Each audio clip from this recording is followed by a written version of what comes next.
Alright, guys, this is a Bluetti Apex 300 and it puts out 33,840 watts. And if you don't know what this is, it's a big lithium battery with an inverter so you can output AC power. And on the front here you have four 20 amp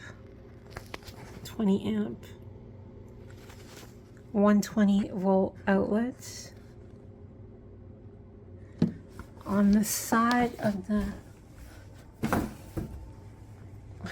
here you got an AC input to charge this. Okay, that's for charging. And then this is the one we're interested in. This is a 240 volt 50 amp outlet. Okay, and this is a 30 amp, and then this one, I'm actually not sure what this one is for. You can charge this by solar, but I'm actually not familiar with all the features.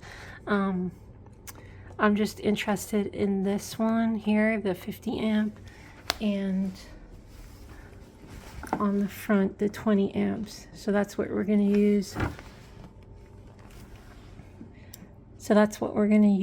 And if you see here, this is the display, and here you can select 120 or 240, and this is AC if you want your AC power out. Some charging modes. Anyways, I'm not going to get into all the features of this. I really just want to see if it can power the TIG welder, and let's try that right now. Alright, this is my TIG that we're going to be using. Sorry, it's a little bit cramped space here. It's a Everlast Tig 185, so it maxes out at 185 amps, and it can do 120 volt or 240 volt. So we're going to try it on the 120 volt outlets and then the 240 volt outlets and see what it can do.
Alright guys, let's go over this real quick. This is 1/4 inch steel plate, and this was 20 amp 120 volt. Really did it, no real issue. I think these were the first beads, and then some heat got into the plate and then it started melting in real nice. That's on 20 amps 120 volt, and it was maxing out at 125 amps on the machine. Then it's plugged into the 240 50 amp, and then I dialed it up to 150 amps on the machine. Look at this, real flat, nice bead. It burned it in real nice, no issue. And then this hole, like, look at that hole, it's huge. It filled it in real nice, real easy, no real issue, and that was pretty quick on video. And this didn't even heat up the machine or anything. It didn't seem to have any issue at all. Then the aluminum, I've never seen a video of someone doing aluminum with a Powerstation. Look at this. This is the first bead. This happens because the aluminum sucks a lot of heat at first from cold. Once you start getting heat into it, it starts to lay the bead real nice. Like this is from cold, heat into the metal, then you start getting these real nice easy beads. Nice easy beads. It was able to do 1, 2, 3, no issue. But on the machine, this was maxing, going past 3800. It was hitting, I think, 4500 watts. So it was going way past its rated number, and the overload symbol was showing. Now I don't know what that means as far as longevity for the Powerstation when you're overloading it, but I know many of you are more educated on Powerstations than I am, so I'm not going to claim to actually know anything about it, except that it didn't shut off and it was able to do those 3 beads. I think it could have done like full length beads, no real issue. A real question is, my machine is very basic. It does not have a pulser on it to Everlast. Real basic machine. I think with a pulser we could even keep the amps lower than just going full whatever pedal.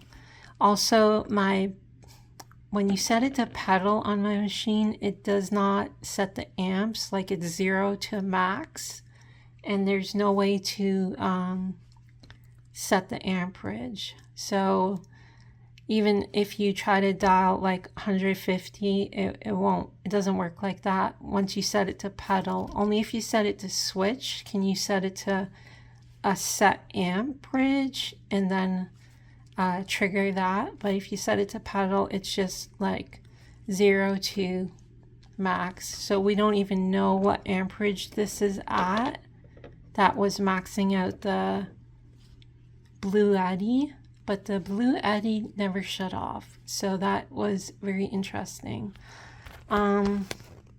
Anyways, it can do it, no real issues. Obviously I didn't really work on anything or weld anything big, just doing like these test samples, and it's just something I wanted to show you.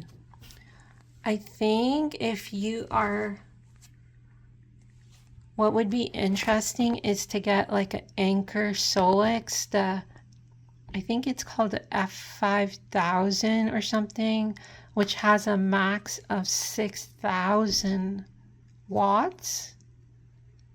I think that would even maybe handle all this even better. So I'm not really sure.